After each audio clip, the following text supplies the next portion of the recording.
Pointers for Ardha Salabhasana. Done correctly, this pose helps strengthen the back and abdomen.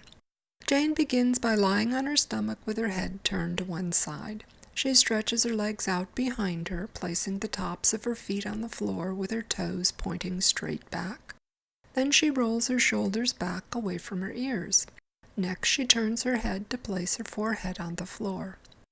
Jane's back isn't very strong. When she tries to lift her chest, her feet lift from the floor, rocking her forward. Jane wants to stretch her hips and legs back and down to help anchor her lower body. This means she has to use the muscles in the backs of her hips and legs. Rolling her legs in while keeping her feet close together will help her keep them on the floor. Instead of just lifting her chest, Jane wants to pull her whole spine in and up. This requires her to use her abdominal muscles as well as her back and hips. Rolling her shoulders down and back will help Jane lift her upper back. Rolling her arms out and stretching her fingers toward her toes will help her roll her shoulders back. Jane wants to lift her ribs off the floor as her lower body stays on the floor.